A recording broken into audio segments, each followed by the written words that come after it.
Good afternoon, everybody, and a very warm welcome to our virtual event with BARBRI, the SQE Balancing Act, Funding, Wellbeing and Work Experience. I'm just here to give a quick intro and break down the structure of today's event for you before we start.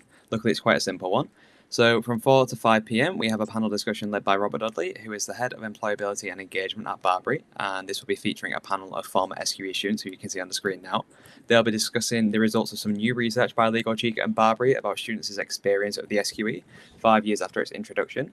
I believe there'll be a link to the report popped in the chat by a colleague if you're interested and want to check that out. There may also be some time at the end, perhaps for answering some student questions. So if you pop them in the chat, I'll take a look through those. And then from 5 to 5:30 p.m, there'll be a networking session where you can chat with both the speakers from today's event and also some members from BARBRI's team. With that out of the way, I'll hand it over to Rob to get started. Thanks, Rob. Thank you, Ryan. And hello, everybody, and welcome to this webinar for today. As Ryan said, this is based on the SQE Balancing Act. And today we're really going to be focusing on some of the key themes that have come out of the report that we undertook with the Legal Cheek team. We had over 500 respondents, all of whom are at different stages in their careers. So they, about a third of them are trainees, and the other 2/3 are sort of working either in different legal roles or in different stages, perhaps in their journey. So I'm really excited for today's discussion. Lots of themes, of course, came out of this report.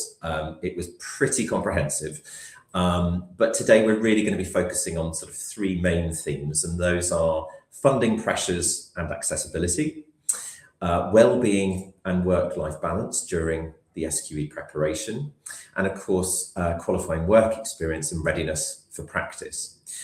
We will also touch upon things like how the SQE has opened up new pathways into the profession as well. So joining me today are a fantastic group of people, our panelists who are themselves, as Ryan said, either former or current BARBRI SQE students. And they're going to be sharing a bit of their own experience, a bit of their own insights and advice for you all as aspiring solicitors. So we'll probably talk for about 50 minutes or so, 45, 50 minutes. And like Ryan said, hopefully there'll be a bit of time for some questions at the end.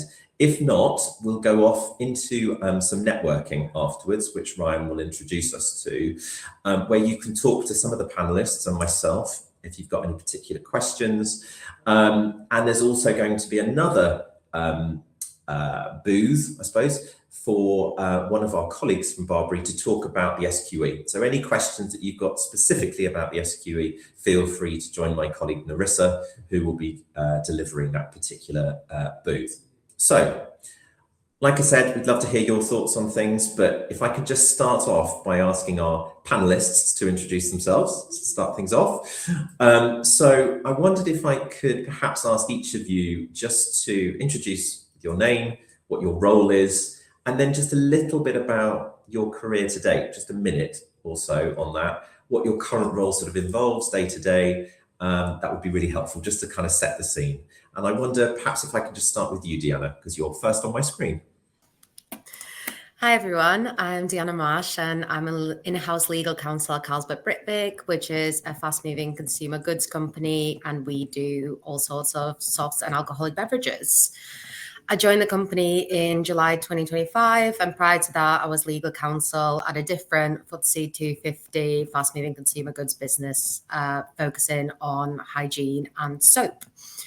I officially qualified as a solicitor in November 2024, and I did my training contract with Flex Legal, who partners up with BARBRI for the SQE exams. The Flex Legal company, they seconded us into in-house legal teams where we completed the qualifying work experience, and I was studying my SQE at the same time. So I did my SQE 1 exams in about 2023 and SQE 2 exams in 2024. Sounds like a lifetime away actually now. But yeah, I did my course with BARBRI, of course. As for my day-to-day and what my role looks like, I support the procurement and supply chain functions within the business. So I'm responsible for supporting the teams who buy things for our business to run and the teams who actually make the product, so the actual factories within our business. My role ranges from all sorts of things like meetings, contracts review, general protection of the business, strategy advice on any upcoming EU legislation and local legislation.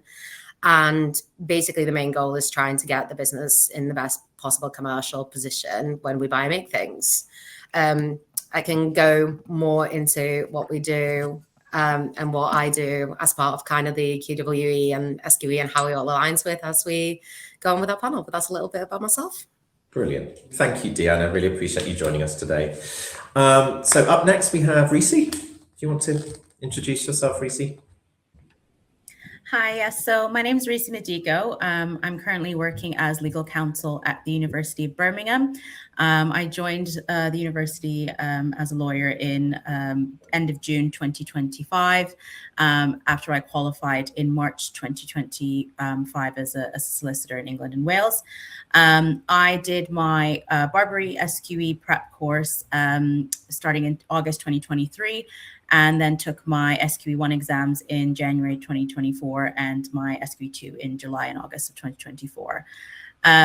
Prior to qualifying and as part of gaining my QWE, I trained in a private practice at a boutique firm specializing in IP, commercial, and tech law. So a big part of what I do in my role now is I support across the university. I do mostly contract review, advising on various contract issues, IP, but it spans across every area of the university. So sometimes I find myself doing a lot of data sharing agreements, some stuff with procurement. Although I'm part of legal services at the university, I also provide in-house legal support to University of Birmingham Enterprise.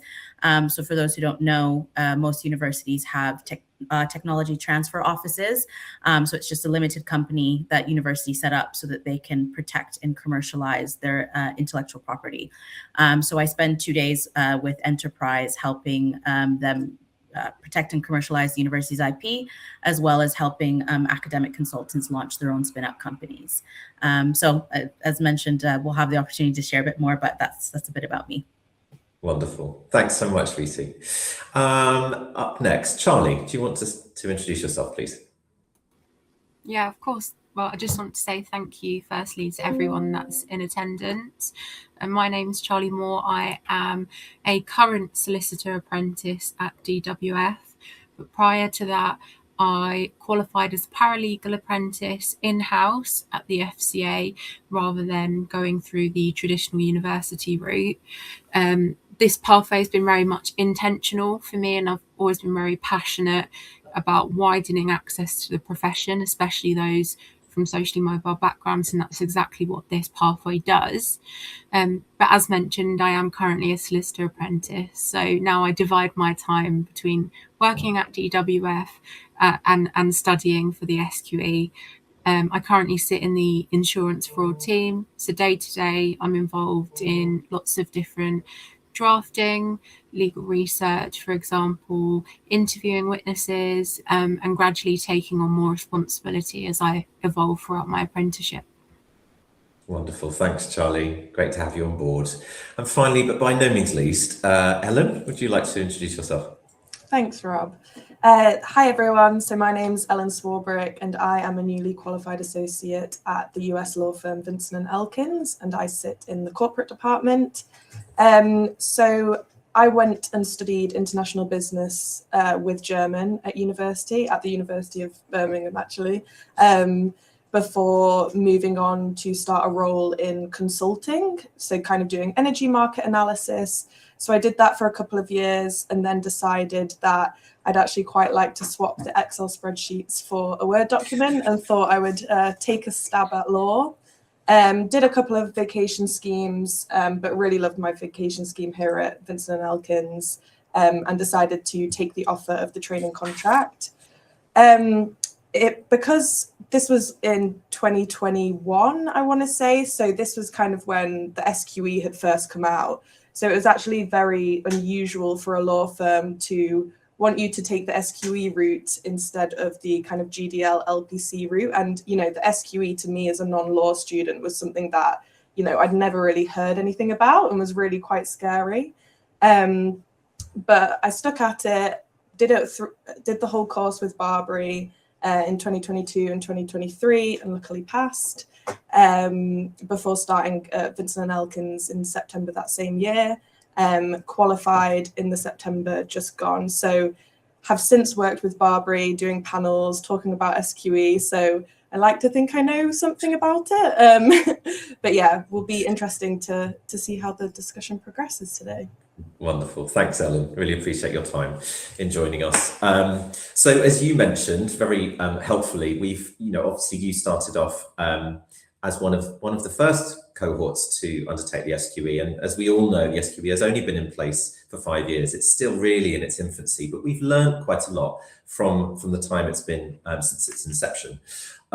Certainly, just before we kind of dig into, I suppose, some of the key themes on the report that we're here to discuss today, which, by the way, I think you can access. Legal Cheek have popped the link in the chat, so feel free, if you haven't had a chance to read it, do have a look at it, because as I said, it's very, very comprehensive and in depth. But there were just just wanted to highlight some of the key kind of headline findings, I suppose, some just to allow a bit of scene setting to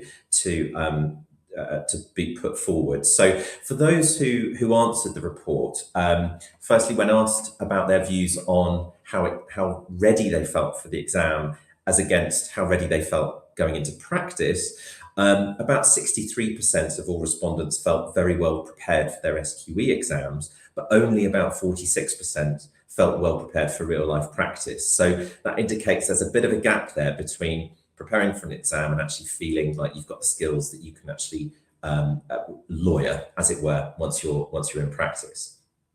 Second to that came things around funding pressures, which we're going to look into, and funding obviously is a major pressure for a lot of students, and so it's one of those things where, looking at who responded, about 39% of students had self-funded their SQE prep. And of course, depending on the preparation provider that you go to, there's lots and lots of different ways of being able to self-fund that.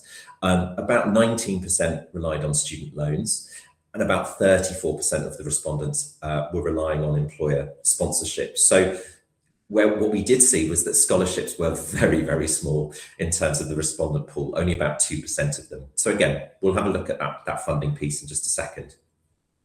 When respondents were asked about work-life balance, only about 10% found it extremely manageable, while 42%, quite a large number, found it to be very, very challenging indeed. So again, we'll dig into this a little bit more. We'll ask the panel a little bit about how they managed their time with work whilst they were studying.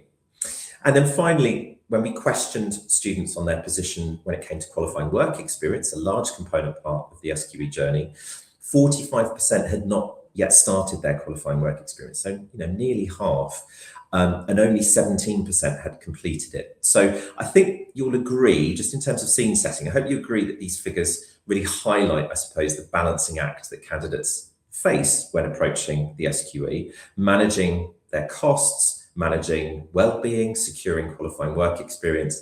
Even though the SQE is opening up new routes into the profession, these fundamental issues still exist. So really encourage you to read the report, but let's dig into it a little bit more. Let's hear from our panelists. So let's think about funding and accessibility at this stage. And possibly, if I could start with you, Reese, if you don't mind. I just wondered how you went about funding your SQE journey, and what sort of impact did that have on your experience? So yes, I self-funded, and having moved to the UK and already had to take out student loans for my law degree, it wasn't necessarily something I wanted to do, but unfortunately my firm, because I was the first trainee that they'd ever had, they weren't able to offer funding. What they did offer, which was really helpful, was study days in additional to my annual leave. So I didn't have to use my annual leave to actually prepare for the exams. Mm-hmm. In terms of how I funded, I think when I joined BARBRI's prep in August 2023, there was a loan option for the course. So I did that as the first one, and I just made monthly payments towards my course.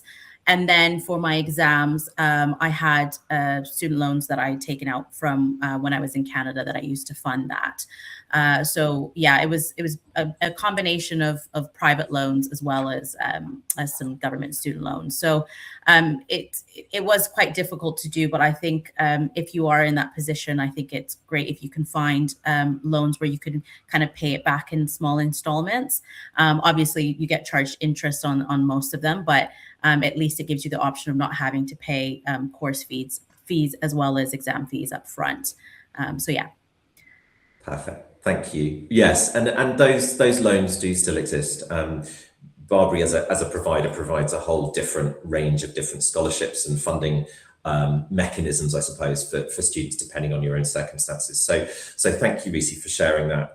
Appreciate that. That must have been a little bit anxiety inducing for you to have to take out more loans to pursue that, but hopefully you feel it's been worthwhile, given that you're now working in-house at the University of Birmingham.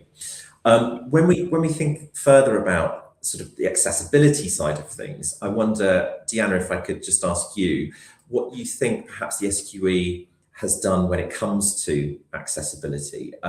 Do you think funding challenges really kind of create barriers still for people? Yeah, I think this is quite a hard question because I do believe the SQE has made it more accessible for people to kind of come into the profession and actually qualify. For example, one of the things is instead of a regulated body, but kind of a firm signing off on your experience, you can train now if you like an individual and you want to be trained under them, whether they're employed by a firm or not employed by a firm, you do have that ability to go and pick out the specific trainings that you want. I like the idea with the qualifying work experience, the way it kind of floats around that you can have up to 4. There is a much more robust time that you can do it. You don't have to do it within 2 consecutive years. But there are still so many challenges with the demands of it, working, funding, accessibility in the actual exam, considering it's mostly done all on computers in an exam hall. In my circumstance, only my first attempt of the exam was fully funded, and that definitely created an additional pressure and weight and importance onto the actual exams. Because if I did have to resit it, then that would be, again, a big financial commitment for me to pay for a resit. There are obviously different options available, and whether that's the employer, company, or providers that they offer, but it's definitely something that you keep at the forefront of your mind constantly. Yeah. No, I can imagine. And I suppose linked to that, it's interesting what you were just raising there around the availability, the sort of accessibility piece around being able to pursue multiple different experiences. And sometimes that can be helpful if you are trying to ensure that you're receiving a salary at the same time from these organizations whilst being able to qualify.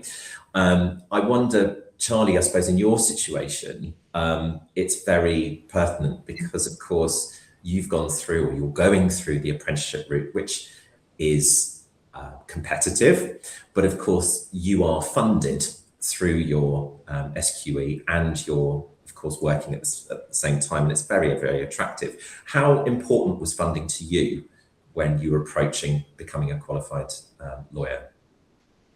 Well, coming from a socially mobile, low income, single parent household, it was really important for me to be able to choose a route to qualification which I knew would support me without that alleviated worry or anxiety of, okay, now I've got this this graduate tax as such from going to university, how am I then going to afford to pay for the qualification on top of that? So I am very fortunate that my apprenticeship route means that all of my tuition and SQE fees are covered, whether that be directly through the firm or through the apprenticeship levy.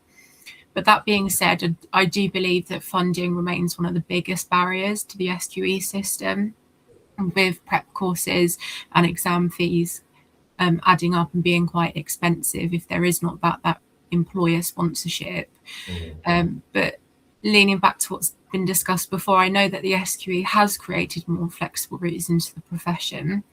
But if we think about it in the whole, in the round, then the cost still limits who can realistically access those routes, especially when you give weight to other issues which we might discuss that the SQE has had in terms of logistics.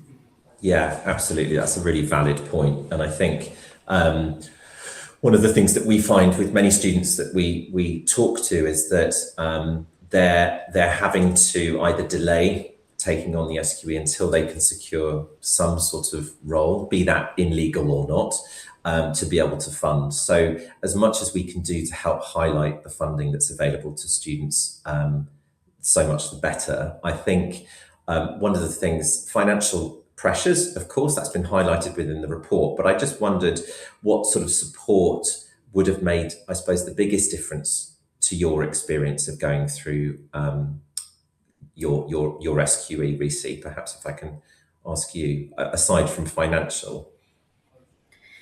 Yeah, so to be fair, I mean, I trained at a boutique firm. So the good thing with my boss is because they were kind of smaller and had more of like a personal work culture.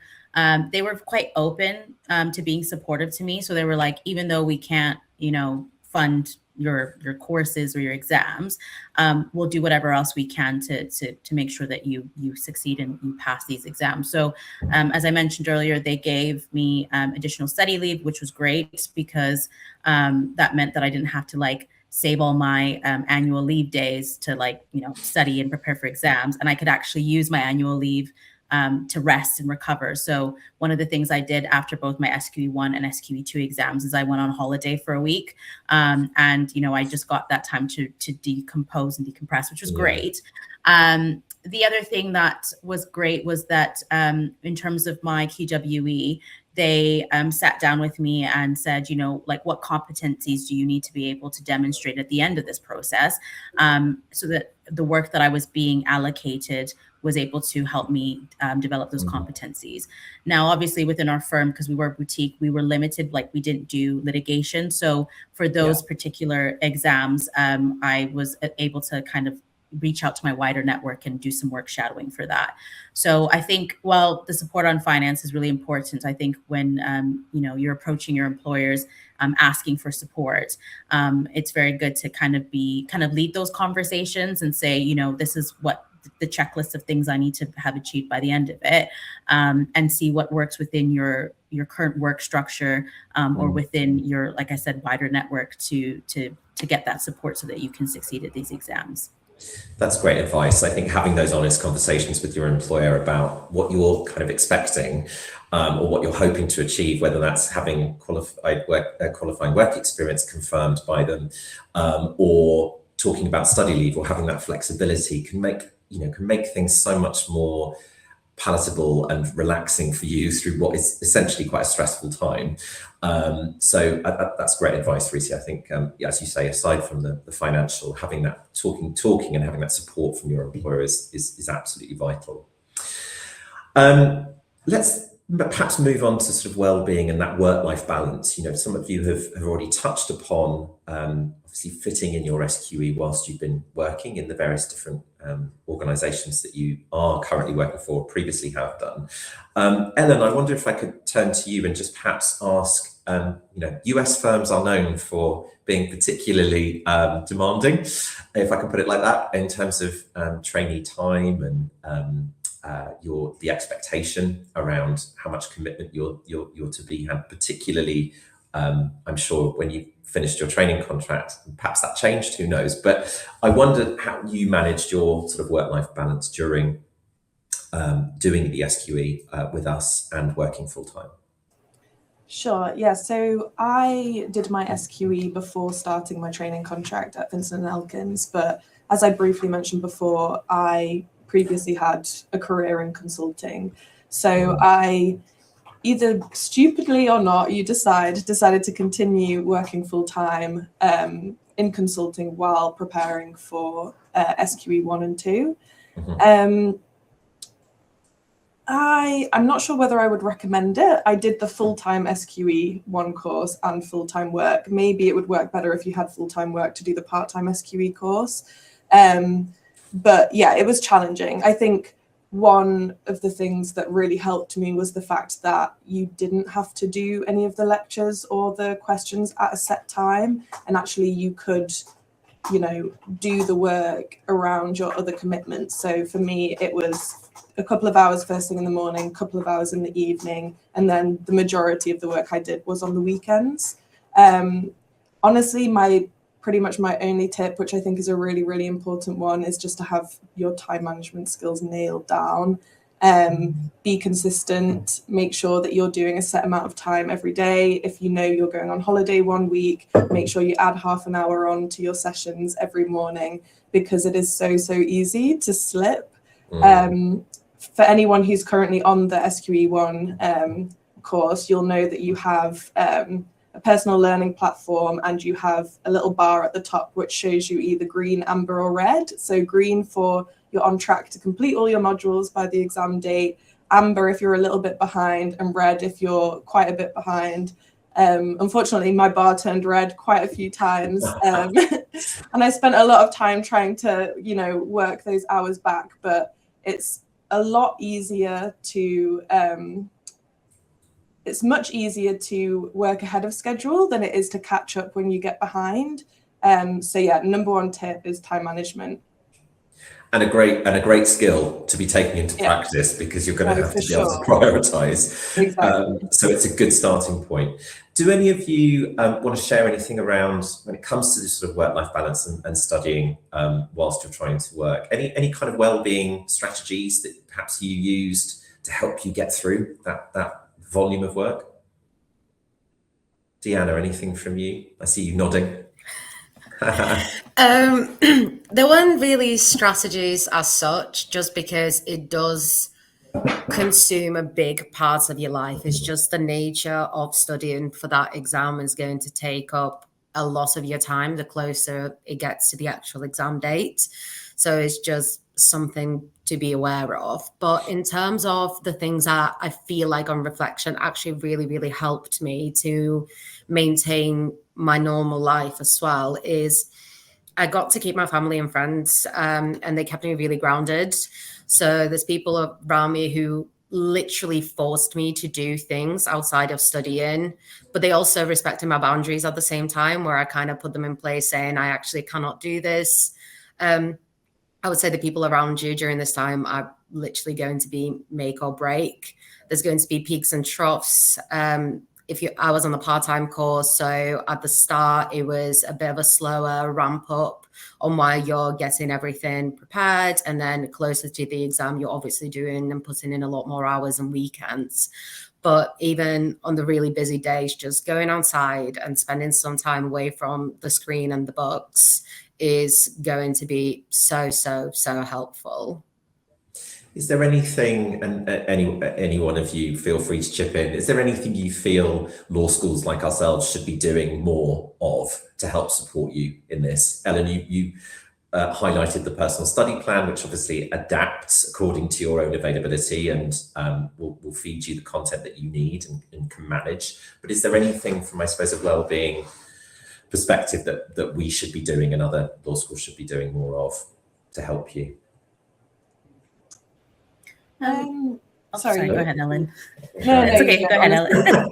Okay. Go for it, I was just going to say, I don't know what other course providers are doing, but one thing I really enjoyed about being on the BARBRI course was we had weekly kind of tutor calls or like check-in session. Yeah, strategy sessions. That's what it was called. And I just remember, like, it would be like after work, I'd be so exhausted, but I would just log in. I told myself, just log in every week.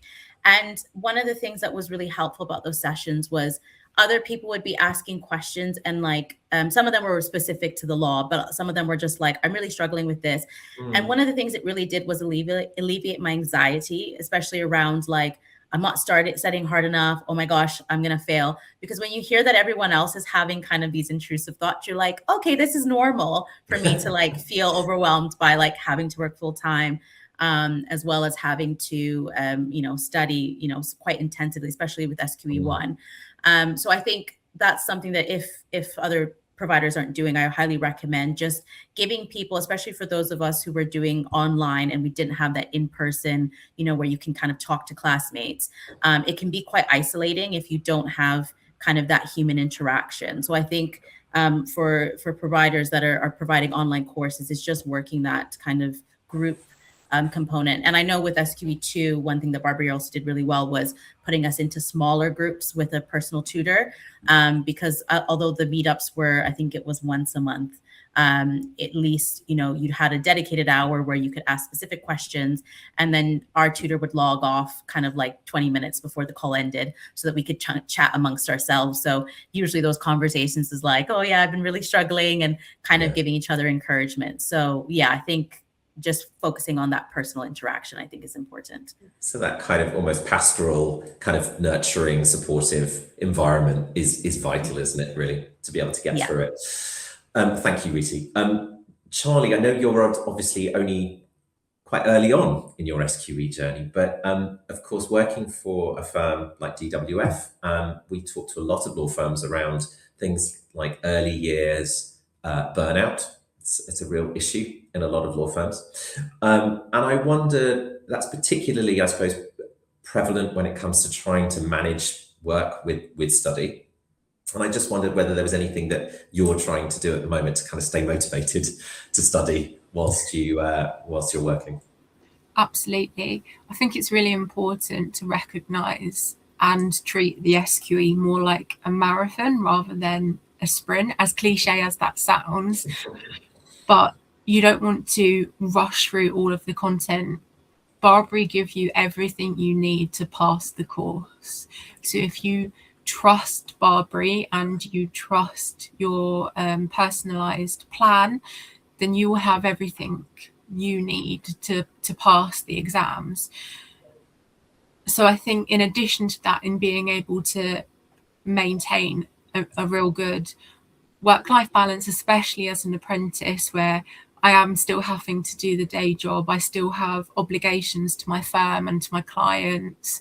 I think it's really important to set aside key time for your own well-being, whether that be you block out an evening a week where you tell yourself, I'm not going to do any studying this evening, it's just going to be about me. Because burnout is a real risk, especially for those that perhaps don't have strong support systems. For many, including myself, I am the first person in my family to even pursue a formal qualification, let alone go into law. So I think in that sense, try and find people that you can connect with, whether that be formally or informally, but people that share similar experiences, for example, those that are also going through the SQE, and tuning into those sessions, because they're people that you can confide in when things are a little bit tough. That's great advice, and I think something for you to all think about if you're at the stage where you're literally just looking around now for SQE provision. You're thinking about, where do I go and prep? Whatever law school you go to, make sure there's that support infrastructure in place, or you've got, at home or wherever you might be, needing a space to be able to study in a constructive way without distraction. Brilliant. Thank you so much, Charlie, for that. So I wanted to now just have a think about qualifying work experience and I suppose becoming practice ready, if I can put it like that. Perhaps if I could start with you, Reese, again. I know obviously you mentioned that you were at a boutique firm initially. How easy or difficult was it for you to secure that particular role? And did you talk about qualifying work experience with that firm when you started? Yeah, so similar to Deanna, I actually was a consultant paralegal with Flex Legal, and ended up at my firm through a secondment. So my initial contract was 3 months, which they then extended to 6 months, and then at the end offered me full-time employment. So when they had offered me the role, I was very upfront with them that, I don't want to be a paralegal forever. I'd like to qualify. And so we discussed qualification through the SQE because I hadn't done the LPC. So again, me being the first trainee that they'd ever had, they were kind of like, we're kind of at your mercy here to kind of like let us know exactly what you need from us in terms of support. So it was very much a kind of like combined effort of going on the SRA website, checking what the competencies were, and then kind of building into that a 2-year plan for how I was going to kind of tick off those checkbox. Now, because I wasn't doing a traditional training contract, I didn't do 4 seats in different areas. Okay. I got the opportunity to do 3 years across the board in IP, commercial, and tech, because I knew that that was what I wanted to specialize in once I qualified. But what I did was I took the, so when you're looking at the SRA competencies, it's, unless it's changed, it's kind of like a table, and, you know, they don't say specifically that you have to do X, Y, Z, but you have to demonstrate that, you know, you can interview clients, that you can draft pleadings, etc. So, with the work that we did, because we were non-contentious, I went through some of the matters I'd already done as a consultant paralegal, and then put them into different categories that fell within those competencies. And then when work would come in, they'd say, you know what, let's assign this to Reese because she wants to work on her like drafting letters of advice. And then when it came to kind of getting a bit more litigation experience, I then would help the director who did employment with employment tribunal claims. And although we would instruct a barrister, I was able to kind of, you know, attend conferences with her. And then I did actually reach out and ask her if I could sit on a hearing to see how she interacted with the judge, which was really helpful, particularly for SQE too, because then when I came to doing the advocacy, she was able to coach me on how to improve just, you know, even some of the language you use in front of a court, etc. So one of the things that's amazing about the SQE is that you're not confined to doing the traditional form of training where you show up at the firm, you're like, here's your seat for 6 months. And then when you qualify, unless you've, you know, been able to do 2 seats, maybe in this specific area you're interested in, you still have a lot of catching up to do. If you know what you'd like to do, you can focus your QWE on that, while also making sure that you check off the competencies that the SRA requires. And did you feel under any pressure, I suppose? Maybe this is a bit an insensitive question, but did you feel under any pressure to kind of take the first role that was offered to you? I know obviously you went through Flex just like Deanna did, but yeah. Was it a kind of, did you think I just needed to tick the box on this? Or did you So actually, yeah, so actually before I got this offer, I got an offer at a firm in Manchester, and it was in property, and I knew I didn't want to do property. Like I just, in my spirit was like, this is not for me. So I decided to kind of hold off and see if something else came up. And funnily enough, when I did get this put forward by Flex, I hadn't done any IP or employment modules in university. I didn't have any work experience in that area. So I remember being like, these people are not going to hire me. There's no way I'm getting this. But, you know, I did well in the interview, and I did my research, and I was honest with them that I'm like, these are areas of law that I've never done, but I am really interested in them. So at least that gave me the opportunity to at least pick a role that like I really, you know, wanted. I'm an international, I came here as an international student. I'm not a UK resident. So I wasn't exactly spoiled for choice. So there was a certain elements of like, you know, there were opportunities I wanted, but I couldn't because, you know, either they didn't sponsor visa or, you know, the time that they needed me didn't work for my visa that I still had. So, yeah, there was an element of I kind of was limited in choices, but I definitely did hold off for the ones that I knew were better suited for me. Great advice, thank you. I suppose maybe let's turn this to Ellen and Charlie, but given that you're both in private practice, Ellen, perhaps if I can just perhaps take what Reese was saying and just expand upon it a little bit and ask about whether you felt, given the way in which you pursued this, that you did your SQE first, then started practice. Did you feel as though the SQE kind of prepared you for that QWE part of your journey, I suppose? To be honest, no. I think so. In Vincent Elkins, we broadly have 2 practice groups. I mean, there's a lot more within that, but broadly we have the dispute side and the transactional side. I think it prepared me more so maybe for the dispute side. So where it's kind of heavy on the law, you need to kind of understand legal principles a bit more. On the transactional side, I actually found that my commercial work experience prepared me way more for practice than the SQE. From your consulting? 100%, yeah. Yeah, so there was definitely a gap. I think SQE1 covers, I think you cover contract law, but nothing really beyond that.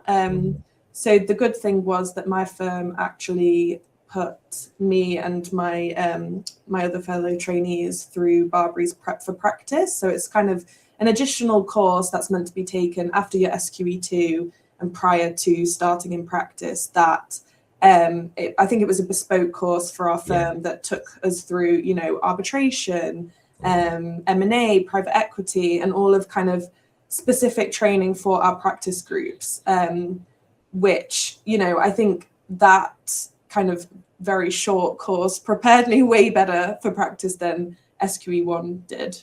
Yeah. Oh, that's really helpful. Do you feel as though there were any particular skills that you were lacking? I suppose I know you were mentioning about that you felt more prepared for more of the dispute side of things. Yeah, I mean, yeah. So I think on the transactional side with contracts, it's a lot more practical and logical than really you would think. I mean, you need to know the basic principles of contract law, obviously, but aside from that, you kind of don't really dip into the law that much. Maybe I should a little bit more. But yeah, on the dispute side, you're really thinking about legal principles, because obviously those are the ones that get put forward in court. So yeah, I think other than that, other than kind of the legal knowledge, also how to work in a law firm, it's something that the SQE1 doesn't cover, which I suppose is why qualifying work experience is so important. And I wonder maybe if getting some of the qualifying work experience prior to starting SQE2 in particular would be beneficial, because you know, when you're in an office, you do develop confidence to speak to people, and it's those kind of skills, from working, that I felt really benefited me for SQE2, particularly the oral exams. It's a really interesting point you raise, because that whole kind of work readiness on the more basic front, I'm not talking about technical legal, I'm just talking about the kind of skills that I need, is a massive talking point at the moment. And actually that leads me quite nicely to kind of ask Charlie, because of course, Charlie, you've been working for a while now, as you said, as a paralegal apprentice as well, prior to this. So you've had quite a lot of experience of working in the corporate world at a relatively young age. And I just wondered for you, did you have any kind of, I don't know, any tips or advice for people who might be thinking about maybe the solicitor apprenticeship route to be able to gain their SQE and their qualifying work experience? Absolutely. So yeah, as you said, I did my paralegal apprenticeship. I did that in-house for 2 years at the UK's financial regulator, which is a completely different environment in itself. And then because I'd had that in-house experience, I wanted to obtain some private practice experience before moving on to the solicitor apprenticeship. So I also worked in a smaller boutique law firm for a year as a senior paralegal. But in terms of the qualifying work experience, I'm very fortunate that is embedded into my role. So it's not something I have to actively pursue to secure separately. But I do recognise that is something that is difficult for others. I would say that the SQE prepares you well for the black letter law, but for the actual practicing of being a solicitor, that is vastly different to what you will study, whether that be on an apprenticeship or at university. I think when I think back to when I first started out, I probably felt the least confident in my drafting skills, even though writing is something that I've always loved. And definitely understanding the commercial context behind giving advice. And that only comes with real lived experience. I'll be quite open. Yesterday, I had a trial on one of my cases that I've been running, and my manager was with some other clients and counsel was calling me, and I had to make real executive decisions in her absence of whether or not it was suitable for me to contact the client and obtain their instructions on whether or not we should proceed with an offer. And that's skills that you won't pick up unless you're actually obtaining that qualifying work experience and that judgment that comes with that. So I do think it is difficult. I won't sugarcoat it, but if you look for opportunities where you may not think ordinarily, so you don't actually have to be in a paid role, you could be volunteering at a pro bono clinic, for example, and that's also where you can develop and build those skills, because you'll still effectively be operating under a qualified solicitor. You just won't be being paid for it. But if that's something you wish to focus on, obviously prior to starting your SQE, then that's a great investment. Great advice. I think we have a consistent message to our students that any experience is good experience, but it is about quality over quantity. So whatever you are pursuing, I've seen a couple of questions around how to gain qualifying work experience in the chat. And it is a massive pain point for so many students. But what I would say is make sure it's aligning to your ultimately where you want to, what practice area you want to work in. But also not everything has to count towards qualifying work experience. You can, to Charlie's point, go and do something within a legal clinic or something like that, just to see how it's, how life is in practice, or how the law is applied, which is something you don't easily get opportunity to do whilst you're studying. So thank you, Charlie, for sharing that insight, and very, very candidly about your experience yesterday. So thank you. Deanna and Reese, I know that, of course, you're both practicing in-house. And I wondered what your experiences were like when you think about your route to qualification, but doing it in-house. Is there anything in particular that you feel as though was a benefit to you of pursuing your career in-house? I mean, I genuinely don't think I would have known about the in-house world without the SQE being in place. I've spoken about this before, but the way that I've come across Flex Legal and the training contract that they offer and the route was so accidental. I've heard about the SQE route slowly being introduced when I was back doing my A-levels, and then it kind of trickled down into becoming a more real thing. But working in-house is just something that would have never crossed my mind had it not been for the SQE. And I remember working in a law firm in my position and having to think about those things, even though you're forward thinking about where would I potentially want to work in a particular department, in a particular team. And that to me just never really felt quite right, because I wanted to do a lot of things all at once, and I didn't particularly want to be contained just to one specialism.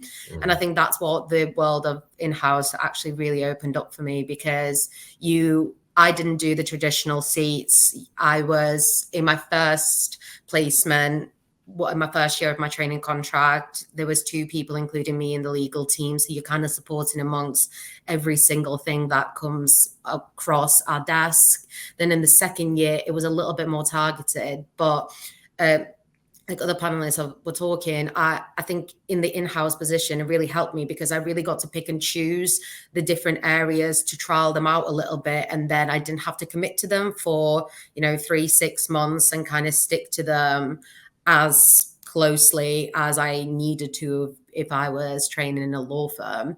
So I think there's definite beauty in kind of the SQE route, opening up the different opportunities, because now I cannot imagine myself really at this stage working in a different place. So I think that's a real influence that has had, even though it was completely incidental. That's great. Thank you for sharing that. Reese, was it the same for you? I appreciate you started off in private practice, didn't you? But then went in-house. What's been the experience for you? Yeah, so I think, as Deanna has mentioned, SQE and the fact that it's more flexible, I think gives people more options in terms of planning their careers. I was always open to either private practice or in-house. The feedback I have gotten from supervisors is that I would be really good in-house because I do like to work with stakeholders. I'm quite good at picking and finding, well, okay, this is a commercial issue, but there's employment implications, what does this mean for the business? So I think if you're someone who, like similar to Deanna, wants kind of like a wide breadth of work, you want to not have every day be the same. You're someone who can be quite quick on your feet, and you're not going to be like, if one of the things working in-house, I'm sure Deanna can say this, is like, you often get questions about things you've never heard of, things you've never dealt with before. But if you're someone who's like, up for the challenge and resourceful, I think it's really great, to pursue that.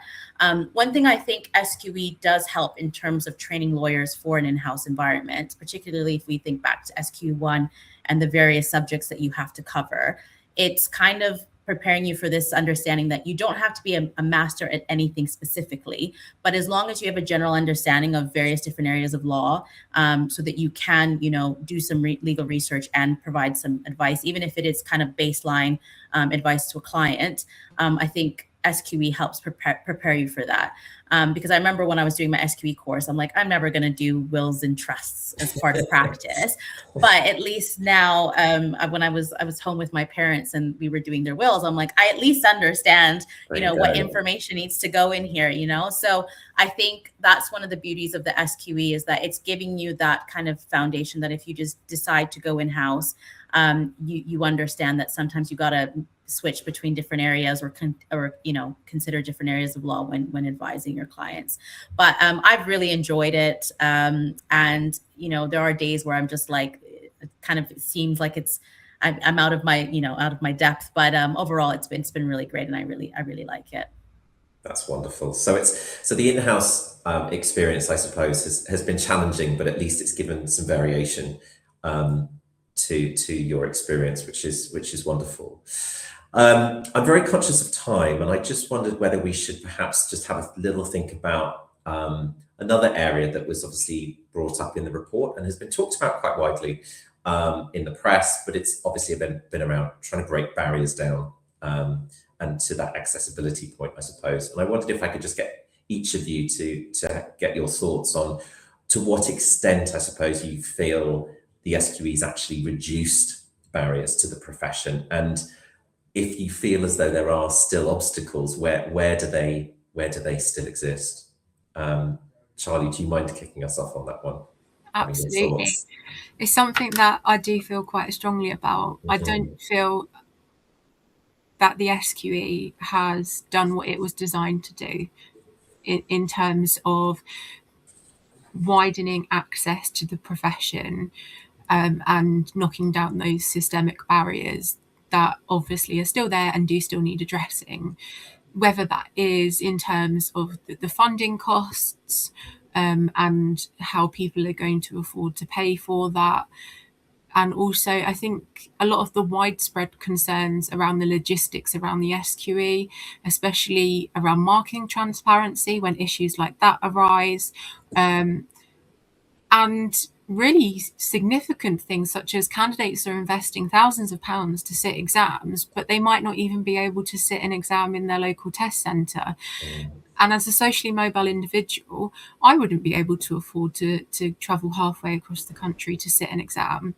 So I do think more needs to be done to address and also prioritise the rectifying of those issues, because without fixing what seems maybe small minor issues, it's really not going to address the wider aims of making the profession more accessible.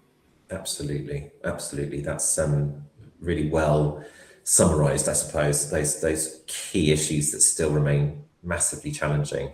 Deanna, have you got any further thoughts on what Charlie's just mentioned? Yeah, I think in my view, there's two really big obstacles that still remain. One is the lack of understanding by certain professionals and employers of what the actual SQE is, because there's still a massive comparison between the LPC and the SQE, and everyone's trying to compare apples to oranges, even though it's technically testing your legal abilities, but it's testing them in a very different way.